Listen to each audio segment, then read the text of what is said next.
Intellectually നമ്മൾ ആ വചനം വായിച്ചു, ഈ വചനം വായിച്ചു, അങ്ങനെ ഓർമ്മിക്കുക, അതിനേക്കാൾ ഉപരിയായിട്ട് നമ്മുടെ ജീവിതത്തിൽ ഞാൻ ഇപ്പോൾ എന്ത് ചെയ്യണം എന്നുള്ളതിൻ്റെ വചനത്തിലൂടെ മറുപടി ലഭിക്കുന്നതായിട്ട് അത് മനസ്സിലാക്കാനുള്ള ഒരു കൃപ മാതാവ് ഉടമ്പടിയിലൂടെ എനിക്ക് കിട്ടിയിട്ടുണ്ട്. അതിന് മാതാവിനും ഈശോയ്ക്ക് 1000 നന്ദി പറയുന്നു. എൻ്റെ പേര് ലിറ്റിൽ ഫ്ലവർ, ലിറ്റിന്ന് വിളിക്കും. ഞങ്ങൾ കുടുംബമായിട്ട് ദോഹ, ഖത്തറിലാണ്. അപ്പോൾ 2019 അവസാനമായപ്പോൾ എൻ്റെ ഹസ്ബൻഡ് ജോലി പോയി. അപ്പോൾ ആ സമയത്താണ് ഞാൻ ആദ്യമായിട്ട് ഓൺലൈനിൽ ലൈറ്റ് ക്യാൻഡിൽ റിക്വസ്റ്റ് ഇട്ടത്. അന്ന് മുതലേ ആക്ച്വലി എൻ്റെ വീട്ടിലെ എല്ലാ കാര്യങ്ങളും നോക്കി നടത്താൻ തുടങ്ങിയത് മാതാവ് ഭരണം ഏറ്റെടുത്ത പോലത്തെ ഒരു ഫീലിംഗ് ആയിരുന്നു. പിന്നെ 2020 നിങ്ങൾക്ക് എല്ലാവർക്കും അറിയുന്ന പോലെ കൊറോണയൊക്കെ വന്നു. ആ സമയത്തൊന്നും ഹസ്ബൻഡിന് ജോലി ഉണ്ടായിരുന്നില്ല ആ കൊറോണ കാലത്തൊക്കെ. പക്ഷേ മെയ് മാസത്തിലും ഓൺലൈൻ ഉടമ്പടി എടുത്ത് പ്രാർത്ഥിച്ചു. ഓൺലൈൻ ഉടമ്പടിയിൽ കൃത്യം 90 ദിവസമാണ് പറഞ്ഞിട്ടുണ്ടായിരുന്നത്. കൊറോണ കാലത്ത് ഒരു ജോലി ഉണ്ടായില്ല. എൻ്റെ ഹസ്ബൻഡാണെങ്കിൽ ഒരു 15 ഇയേഴ്സിന് മോർ എക്സ്പീരിയൻസ് ഉണ്ട്. അപ്പോൾ എക്സ്പീരിയൻസ് കൂടുന്തോറും നിങ്ങൾക്ക് അറിയാം പ്രായം കൂടുന്തോറും ജോലി കിട്ടാനുള്ള സാധ്യത കുറവാണ് ഗൾഫിൽ. പ്രത്യേകിച്ച് ഞങ്ങൾ IT ഫീൽഡിലാണ്. അപ്പോൾ ആക്ച്വലി ഒരാവശ്യമില്ല ഭർത്താവിന് ജോലി കൊടുക്കേണ്ട ആവശ്യം. പക്ഷേ മാതാവ് പ്രത്യേകമായി ഇടപെട്ടിട്ട് ഹസ്ബൻഡിനെ 89ാമത്തെ ദിവസം ഓഫർ ലെറ്റർ കൈ കൊടുത്തു. ഹസ്ബൻഡിന് നഷ്ടപ്പെട്ട ജോലി എങ്ങനെയുണ്ടായിരുന്നോ അതിനേക്കാൾ ഒരിത്തിരി കൂടി ശമ്പളം കൂടുതൽ ജോലി കൊടുത്തിട്ടാണ് അനുഗ്രഹിച്ചത്. അപ്പോൾ ഞാൻ ഇത് പറഞ്ഞത് ഞാൻ എങ്ങനെയാണ് മാതാവായിട്ട് ബന്ധത്തിൽ വന്നതെന്ന് അച്ഛൻ പറയാൻ പറഞ്ഞു. അപ്പോൾ ഇതായിരുന്നു എൻ്റെ ആദ്യത്തെ അനുഭവം. അതെനിക്ക് വളരെ ഞെട്ടിക്കുന്ന അനുഭവമായിരുന്നു. ഹസ്ബൻഡ് ഒരേ ഒരു ജോലി ഒഴിവുണ്ടായിരുന്നല്ലോ, ആ ഒഴിവിൽ ഹസ്ബൻഡിനെ മാത്രമായിട്ട് അവർ വിളിച്ച് റിക്രൂട്ട് ചെയ്യുമായിരുന്നു. അത് ഞങ്ങൾക്ക് ഭയങ്കര അത്ഭുതമായിരുന്നു. പക്ഷേ ആ സമയങ്ങളിൽ ഈ ഹസ്ബൻഡ് ജോലിക്ക് വേണ്ടിയാണ് ഞാൻ ഉടമ്പടി എടുത്തത്. പക്ഷേ ആ സമയത്ത് നിങ്ങൾക്കൊക്കെ ഓർമ്മയുണ്ടോയെന്ന് അറിയില്ല, ആ കൊറോണ കാലത്ത് ഇവിടുന്ന് വൈകുന്നേരം 5 മണിക്ക് ഗൂഗിൾ മീറ്റ് എന്ന് പറഞ്ഞൊരു പ്രോഗ്രാം നടക്കുകയായിരുന്നു. അപ്പോൾ ഗൂഗിൾ മീറ്റിൽ 100 പേർക്കേ കയറാൻ പറ്റുള്ളൂ, നമുക്കൊന്നും കയറാൻ പറ്റില്ല. അപ്പോൾ ഞങ്ങളൊക്കെ യൂട്യൂബിലൂടെയാണ് അത് കണ്ടുകൊണ്ടിരുന്നത്. അങ്ങനെ ഒരു ദിവസം ഞാനത് കണ്ടുകൊണ്ടിരിക്കുമ്പോൾ ഞാനിങ്ങനെ കട്ടിലിരുന്നിട്ടാണ് ഉറങ്ങണേ. ഈ വൈകുന്നേരം അവിടെ 3 മണി 3:30 സമയമാണ്, ഇവിടെ 5 മണിയാണ്. അപ്പോൾ അവിടെ ഇങ്ങനെ ഞാനിങ്ങനെ ഉറക്കം തൂങ്ങിയിരിക്കുകയായിരുന്നു. ആക്ച്വലി ഉറക്കം തൂങ്ങിപ്പോയി. ആ സമയത്ത് ഉറക്കം തൂങ്ങിയിരിക്കുന്ന സമയത്ത് 2 സ്ത്രീകൾ എൻ്റെ അടുത്ത് വരികയാണ്. അതിൽ ഒരു സ്ത്രീനെ എനിക്കറിയാം, അത് എൻ്റെ ഇടവകയിൽ നിന്ന് ഹെർണിയ ഓപ്പറേഷൻ കഴിഞ്ഞ് സഡൻ ഡെത്ത് സംഭവിച്ച ഒരു സ്ത്രീയാണ്. അപ്പോൾ ആ സ്ത്രീയും വേറെ അതുപോലെ ആ ചേച്ചീനെ ഞങ്ങൾ ഇത്രയും ഓർക്കുന്നത് ഞങ്ങളുടെ ഇടവകയിലെ മാതാവായിട്ട് അഭിനയിക്കുന്നത് ആ ചേച്ചിയാണ്. അത്രയും ഭംഗിയുള്ള ചേച്ചിയാണ്. സഡൻ ഡെത്തായിരുന്നു, 40 വയസ്സിലെ പെട്ടെന്ന് ഓപ്പറേഷൻ കഴിഞ്ഞ് മരിക്കുകയായിരുന്നു. അപ്പോൾ അത് നമ്മുടെ മനസ്സിലൊക്കെ ഉണ്ടായിരുന്നു. ആ ചേച്ചി അതുപോലെ സുന്ദരിയായ വേറൊരു ചേച്ചി, ഇവർ 2 പേരുമാണ് എൻ്റെ അടുത്ത് വന്നത്. അതിൽ മറ്റേ ചേച്ചി എൻ്റെ ഈ പുറത്ത് ഈ സ്ത്രീകൾ ചുരിദാർ നോക്കറിയാം, ഇവിടെ നമ്മുടെ ചുരിദാർ ഇല്ലാത്ത സ്ഥലത്ത് ഇങ്ങനെ തൊട്ടിട്ട് എൻ്റെ അടുത്ത് ഇങ്ങനെ ചോദിച്ചു, ഇങ്ങനെ ഉറക്കം തൂങ്ങിയിരുന്നാൽ മതിയോന്ന്. അത് കേട്ടത് ഞാൻ ഉറക്കത്തെ എണീറ്റു. എന്നിട്ട് അപ്പോൾ ഞാൻ വിചാരിച്ചു, ദൈവമേ എന്തിനാണ് ആ ചേച്ചി ഇങ്ങനെ എൻ്റെ അടുത്ത് വന്ന് മരിച്ചു പോയ ആളാണല്ലോ. അപ്പോൾ അങ്ങനെ ഞാൻ വിചാരിച്ചു. പിന്നെ ഞാൻ ചോദിച്ചു, ഞാൻ ഈ എല്ലാവരും ഉറങ്ങുന്ന സമയത്ത് ഞാൻ എനിക്കിരുന്ന് പ്രാർത്ഥിച്ചിട്ട് എൻ്റെ അടുത്ത് ഇങ്ങനെ ഉറക്കം തൂങ്ങിയിരുന്നു, അങ്ങനെയൊക്കെ വിചാരിച്ച് ഞാനത് വിട്ടു. പിന്നെ ഹസ്ബൻഡ് ജോലി കിട്ടി. ഒരു 1-1.5 മാസം കഴിഞ്ഞപ്പോഴാണ് എൻ്റെ മോൾ എൻ്റെ അടുത്ത് ചോദിക്കണേ, മമ്മിക്ക് എപ്പോഴും വയറുവേദന വരാറില്ലേ, ഇപ്പോൾ എന്താ വയറുവേദന വരാത്തതെന്ന്. അപ്പോഴാണ് ഞാൻ ഓർത്തത് എനിക്ക് 3 സിസേറിയനാണ്.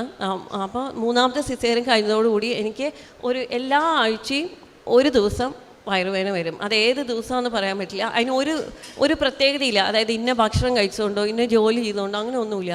എന്തോ കാരണങ്ങളാൽ വയറുവേദന വരും. ഈ അമ്പിളിക്കൽ, പിന്നീട് എനിക്ക് ഡോക്ടറെ കണ്ടപ്പോൾ ഡോക്ടർ പറഞ്ഞു അത് അമ്പിളിക്കൽ ഹെർണിയ പറഞ്ഞ രോഗമാണ്. ഈ പൊക്കിളിൻ്റെ അവിടെ നമ്മൾ എന്തെങ്കിലും ഭാരമുള്ളത് എടുക്കുകയോ ചുമക്കുകയോ അങ്ങനെ ഗ്യാസ് കയറി എന്തെങ്കിലും ചെയ്താൽ ഈ പൊക്കിളിൻ്റെ അവിടെ വലുതായി വരും, ഒരു കല്ലിരിക്കണ പോലെ തോന്നും നമുക്ക്. പിന്നെ ആ അത് ഈ ഇൻഡസ്റ്റൈൻ പുറത്ത് വരുന്നതാണെന്ന് തോന്നുന്നു. എനിക്ക് മെഡിക്കലി അതിനെക്കുറിച്ചൊന്നും അറിയില്ല.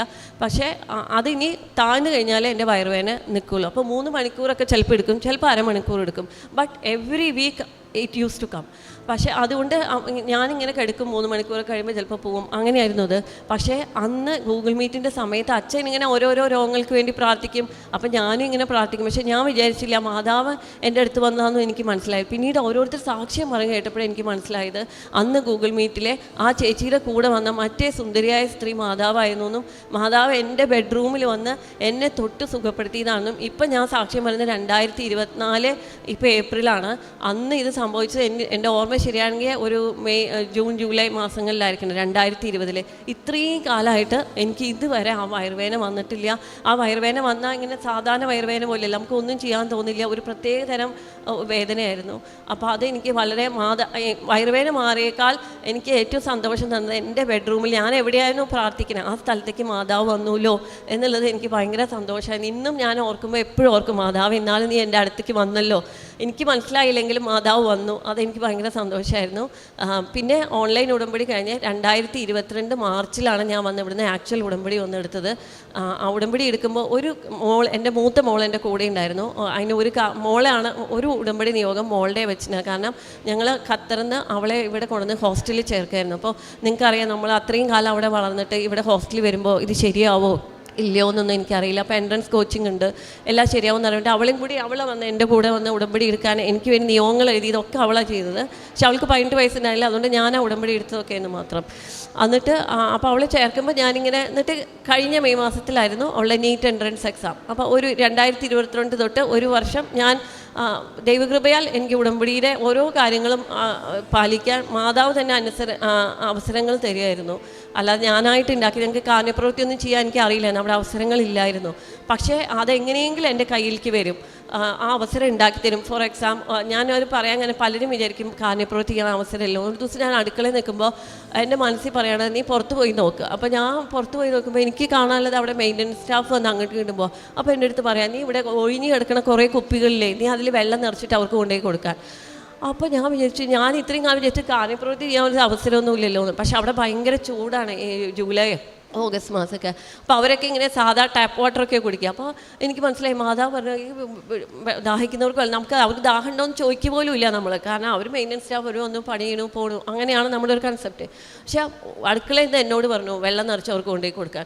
അപ്പോൾ ഞാൻ കൊടുത്തപ്പോൾ അവർ സ്വീകരിച്ചു. അപ്പോഴേ ഞാൻ പറഞ്ഞത് ഒരു വർഷക്കാലം ഉടമ്പടിയിൽ നിന്നതല്ല, മാതാവ് തന്നെ ഇതുപോലെ ഓരോരോ അവസരങ്ങൾ എനിക്ക് കൊണ്ടുവന്ന് തരുമായിരുന്നു. അങ്ങനെയാണ് മാതാവ്. അങ്ങനെ ഒരു വർഷം കഴിഞ്ഞ മാർച്ച് മാസം ഞാൻ വന്ന് ഉടമ്പടി പുതുക്കാൻ വന്നു. അപ്പോഴും മോളുണ്ടായിരുന്നു. അപ്പോഴും അവളുടെ നിയോഗം വെച്ചു. അപ്പോൾ മാതാവിൻ്റെ അടുത്ത് പറഞ്ഞു, മാതാവേ ഒരു വർഷം അവൾ പഠിച്ചതല്ലേ, ഈശോയ്ക്ക് ഇഷ്ടമാണെങ്കിൽ അവൾക്ക് മെഡിസിൻ എൻട്രൻസ് ആണ് അവൾ എഴുതുന്നത്, നീറ്റ് എൻട്രൻസ് എക്സാമാണ് എഴുതുന്നുണ്ടായിരുന്നത്. അവൾ അത്യാവശ്യം നന്നായി പഠിക്കും, ഹാർഡ് വർക്കിംഗ് ആണ്, ഇതൊക്കെ അറിയാം. എന്നാലും ദൈവാനുഗ്രഹം ഇല്ലാതെ ഒന്നും കിട്ടില്ല എന്ന് എനിക്കറിയാം. കാരണം ഒത്തിരി പേര് പഠിക്കുന്നുണ്ട്, ഒത്തിരി പേര് എന്തോ ഒരു ഹാർഡ് വർക്ക് ചെയ്യുന്നതാണ്. അപ്പോൾ അങ്ങനെ വന്ന് പ്രാർത്ഥിച്ചു പോയി.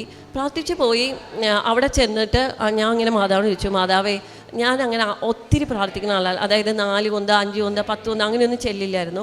പക്ഷേ പേഴ്സണലായിട്ട് ഞാൻ ഇങ്ങനെ മാതാവിനോട് സംസാരിക്കാറ്. അപ്പോൾ മാതാവിനോട് ചോദിച്ചു ഇവൾക്ക് വേണ്ടി ഞാൻ എന്താ പ്രാർത്ഥിക്കുകയാണ്. അപ്പോൾ എനിക്ക് ഇങ്ങനെ മനസ്സിലൊരു വചനം പറഞ്ഞു തന്നു, ജോൺ 14:23 ആണെന്ന് തോന്നുന്നു. എൻ്റെ നാമത്തിൽ പിതാവ് അയക്കുന്ന സഹായകനായ പരിശുദ്ധാത്മാവ് എല്ലാ കാര്യങ്ങളും നിങ്ങളെ പഠിപ്പിക്കുകയും ഞാൻ നിങ്ങളോട് പറഞ്ഞിട്ടുള്ളതെല്ലാം നിങ്ങളെ അനുസ്മരിപ്പിക്കുകയും ചെയ്യും. അപ്പോൾ ഈ വചനമാണ് എനിക്ക് കിട്ടിയത്. അപ്പോൾ ഞാൻ ഇങ്ങനെ പറയും, മാതാവ് അവൾ ഈ ഒരു വർഷമൊക്കെ പഠിപ്പിച്ചതല്ലേ, എല്ലാം ഓർമ്മിച്ചോളൂ. ഞാൻ ഈ വചനം മാതാവ് പറഞ്ഞെന്ന വചനം അവൾക്ക് വേണ്ടി റിപ്പീറ്റ് ചെയ്യും.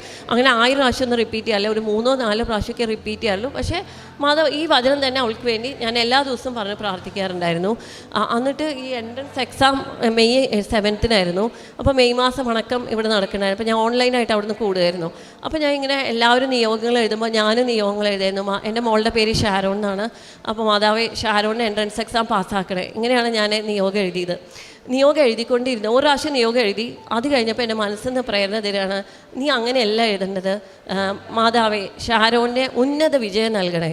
അപ്പോൾ ഞാൻ മനസ്സിൽ വിചാരിച്ചു, മാതാവേ എൻട്രൻസിന് ഉന്നത വിജയത്തിൻ്റെ ഒരു ആവശ്യമില്ല, എൻട്രൻസ് പാസ്സായാൽ മതി, നിങ്ങൾക്ക് MBBS അഡ്മിഷൻ കിട്ടും.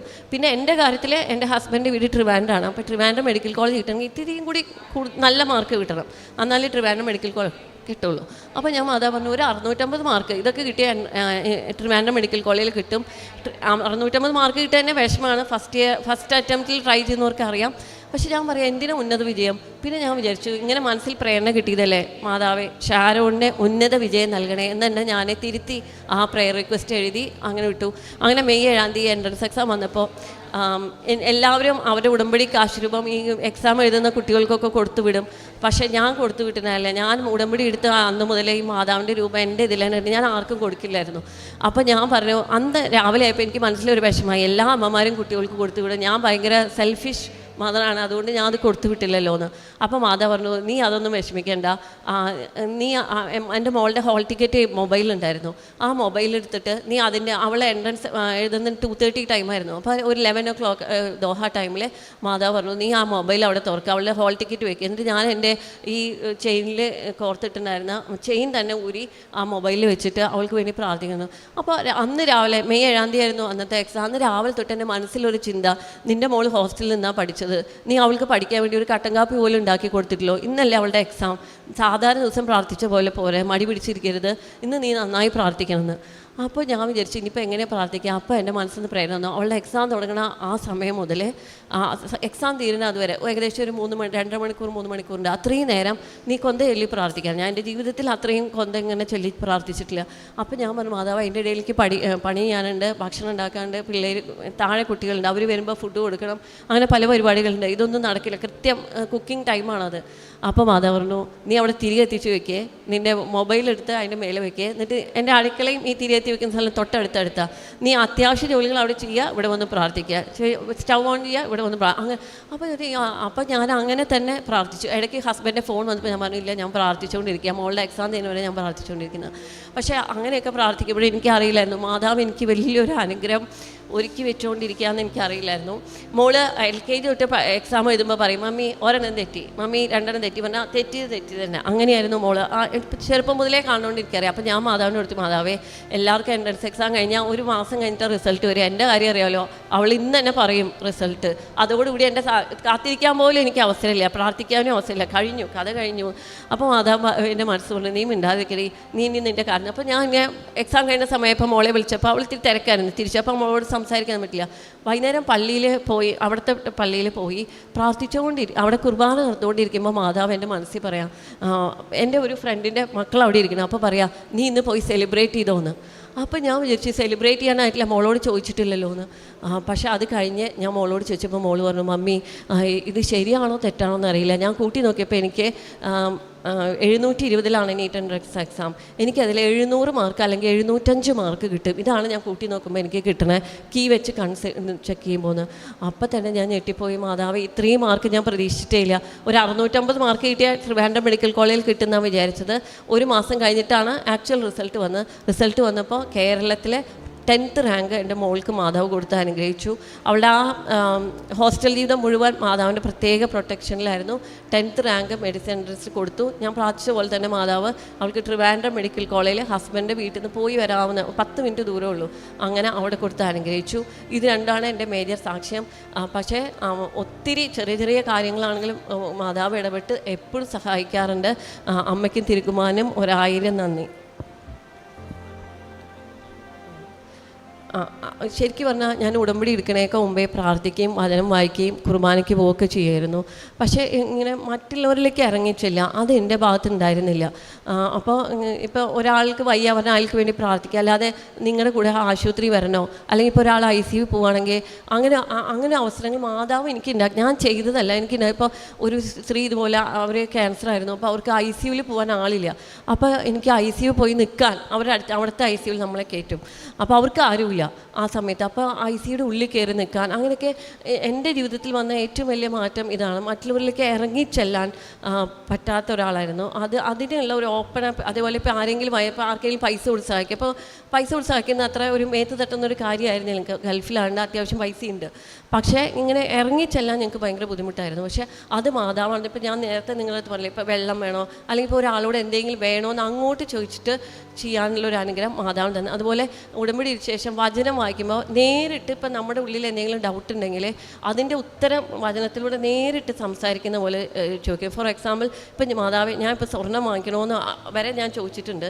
അപ്പോൾ കറക്റ്റായിട്ട് വചനത്തിലൂടെ എനിക്ക് അതിലൂടെ ഉത്തരം തരുന്നതായിട്ട് എനിക്ക് തോന്നിയിട്ടുണ്ട്. അതായത് നമ്മുടെ നിത്യജീവിതത്തിലെ സാധാരണ കാര്യങ്ങളിൽ ഇങ്ങനെ വചനം വായിക്കുമ്പോൾ ഇങ്ങനെ വെറുതെ ഇങ്ങനെ എന്താ പറയുക, ഇൻ്റലക്ച്വലി നമ്മൾ ആ വചനം വായിച്ചു ഈ വചനം വായിച്ചു അങ്ങനെ ഓർമ്മിക്കുക, അതിനേക്കാൾ ഉപരിയായിട്ട് നമ്മുടെ ജീവിതത്തിൽ ഞാൻ ഇപ്പോൾ എന്ത് ചെയ്യണം എന്നുള്ളതിൻ്റെ വചനത്തിലൂടെ മറുപടി ലഭിക്കുന്നതായിട്ട് അത് മനസ്സിലാക്കാനുള്ള ഒരു കൃപ മാതാവ് ഉടമ്പടിയിലൂടെ എനിക്ക് കിട്ടിയിട്ടുണ്ട്. അതിന് മാതാവിനും ഈശോയ്ക്ക് 1000 നന്ദി പറയുന്നു. പരിശുദ്ധ അമ്മയുടെ മധ്യസ്ഥതയിൽ